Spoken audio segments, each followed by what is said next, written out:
Hey guys, Jeremy here, and as you probably already know, I love collecting toys and action figures, and just even looking behind me, I love the way that they look, I love the way that they light up a room, and I love how it just lets me hold on to my childhood for just a little bit longer. And over time, I've been looking into more different types of action figures and things that are more expensive and more detailed, and that's kind of what this video is about. What I have here are two figures that I have on display, and I haven't done any videos on either of these before, but this action figure over here to my right, this is the Marvel Select Hulk, and then to my left is the Kotobukiya Artifacts Plus statue of the Hulk from the Avengers. Now the reason why I have these two out in front of me is because I've been looking into getting more statues and not necessarily action figures, and there are a lot of people out there that know the difference and they don't need a video like this. But if you're kind of like me and you always collect just regular action figures and toys and you're thinking about getting into the statue game with things like Kotobukiya and other types of manufacturers that make statues and not action figures, I kind of just wanted to tell you and show you what the difference between these two are. Now, this isn't going to be about which one is better, because obviously one costs a lot more than the other. This Marvel Select Hulk, for example, you can get pretty much all day long for about 20 to 22 bucks. This Kotobukiya Hulk over here, I got him for maybe around $65 from Target.com, which was a really great deal because everywhere else he costs like $90 and $100 on up. And after I bought him on Target, it went out of stock. I don't even know if it's still there anymore. So we're looking at a pretty decent price gap between these two, over double the price of this compared to this. So this isn't about which one is better. It's just to show you the differences between the two so you can know where all that value is going, where all that money is going, and so you can get a better idea of whether you would prefer to stick with regular action figures or if you want to move on to the whole statue thing. So let's see what you're going to get with something like Marvel Select. And the reason why I'm picking Marvel Select and not something like the Marvel Legends line is because personally, I really don't like the Marvel Legends line.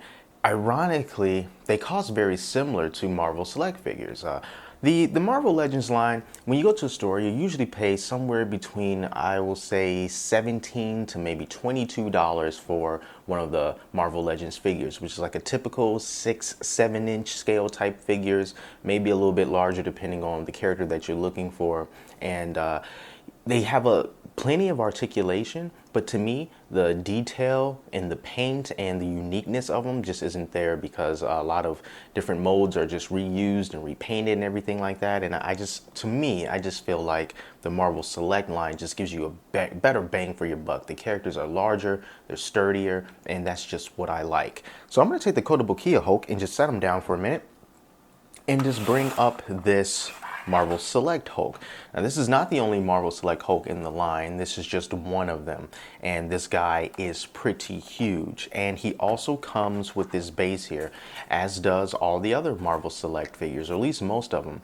They come with these cool display bases that you can put your character on. For the Hulk, it's just a smashed piece of pavement that has peg holes for his feet. Well, you can just put it in there so that he won't fall over easily. But since he is the Hulk and his feet are quite large to begin with, even without the base, you don't really need to worry about him falling over. But I like that these types of bases are included with these figures because it brings more of a dynamic feel to them when you do have them on display. Now these bases do take up some space, but it's good that they include it in there and it doesn't jack the price up exponentially. Now, you get some articulation with these Marvel Select figures, but you don't get much, and that's kind of like one of the bigger comparisons between these and Marvel Legends is the articulation. For someone like the Hulk, being as big and massive as he is, he's not going to have a lot of articulation anyway, but the type that he does have is just pretty standard, you know? Arms that move up and down, head that moves left and right and up and down, and you have legs that can move forward and back, and at his ankles there, you see it does pivot, his feet do pivot, but there's not a whole lot of stances that you'll be able to get this guy in. I just usually want to have him with his with his dukes up, you know, him just ready to fight and just looking really mad and angry and things like that. And as far as the paint on this guy goes, you know, the paint is done, you know, quite well. I know that there's some complaints about this particular Hulk with the black paint that's been put on him. It kind of gives it more of a comic book type feel, but in some cases it might look a little bit overdone, and it kind of makes the figure look a little bit weird. But the paint with this figure and a lot of the other Marvel Select figures is really, really well done. In my opinion, they hit the mark more often than not compared to Marvel Legends. So for the price, you are going to be getting some really good paint. And this particular figure, you know, this is a big chunk of plastic. This has some weight to it. You could probably beat somebody, you know, unconscious with this. I wouldn't recommend you do that, but I think that it is possible. So it's really cool, you know. This is definitely something that you will want to have on display. You know, it just looks really good and it's good value for the price. And this is still something that one would consider to be an action figure. And that's just fine. But if you wanted to take a step up into the statue line, then that's probably when you will want to start looking at a company like Kotobukiya, because Kotobukiya does specialize in these statues and they're not terribly expensive. You can go on Amazon right now and you can get some characters from the Avengers and from DC Comics, especially the Artifacts Plus line, and you can get those on Amazon at this time for about $35 on up. So it's not a huge jump in price, but the difference is these are statues. And by statues, it means that they don't move. Once you put them together, they just stay there. This Hulk, there's zero articulation. None at all, and you're never going to get it. When you open up this guy, there's some things that need to be put together on him, but it's very minor, so you don't have to worry about it. Too bad. His arms here they come separate. So all you have to do is just attach his arms right here to his shoulder, and I attached this arm, and then I also attached his head. And there's like a little tiny line right there. We can kind of see where it all snapped into place, but that's pretty much it. Once you do that minor assembly, he's just good to go. And looking at this guy, you can just tell right off the bat that the detail is so much greater than it is on this Marvel Select Hulk. I mean, just looking at the face and the teeth and just the way the paint is, how the paint has this green that sort of goes off into this sort of orangish color, and the veins that's in the Hulk's legs and his arms, and the detail is just out of this world. It is really, really good.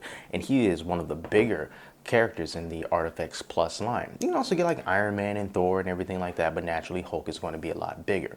Another different thing about it is, even though that these figures do not come with bases quite like this, they do come with some different types of stands.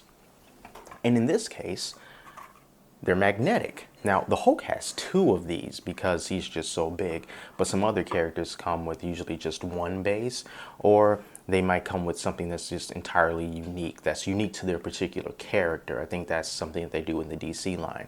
But Hulk does have these little magnets on the bottom of his feet, so even though he has no problem standing up on his own, if he wanted to, all you have to do is just take these two little base plates here, and you can just put them like this. I mean, in this way, you can ensure that Hulk's not going to go anywhere. They're not super strong magnets, you know. As you can see, it holds on just a little bit, but it's not super strong, but it's good enough just to make sure that he doesn't fall down or anything like that. So that's pretty much one of the big differences. So the difference in quality between this statue and this action figure, I mean, it's really just obvious when you look at it right off the bat. This definitely looks like it's something that's cheaper. This definitely looks like something that is more premium. Doesn't necessarily mean that this is worse than this or this is better than that. It's really just, what do you want? It's your collection. You can do whatever you want with it. But just know that if you are starting to look into getting statues, you're just going to have to be content with knowing that they are as they're going to be. If you don't like the way they're posed, then that's just going to be a big problem, because there's no way that you'll be able to change that. If you want to do more articulation, you need to stick with types of action figures. And action figures, they're not always going to be this cheap. You can go for something like Hot Toys, which are expensive, kind of like high-end action figures that let you keep the articulation, but gives you a very similar amount of detail as you would get with a statue. It just gives you more room to pose with the articulation and things like that. But if you want to stay within a budget, and a budget where you're going to be hovering around the maybe $20 to $50 line, then maybe the Artifex Plus line, and then the Marvel Select line will be something, or it doesn't have to be Marvel Select. It can just be any other figure that costs somewhere within that price range. That might be the two options that you're going to be looking for. So yeah, I just wanted to do this comparison between these two, just in case you're ever wondering, is it worth it? Is the difference that much? I don't know. And now you know. So I'm going to look into getting some more of these Kotobukiya Kia statues because I really like the way that they look, and they're not too expensive, and it's a nice step up from just regular action figures. You go over to the less expensive statues, and then you move on to the premium, more expensive statues. I don't know if I'm going to go quite that far, but we'll see. And if I ever do go there, you will be the first to know. So thanks so much for watching, everybody. And until next time, I'm Jeremy, and I'll talk to you later.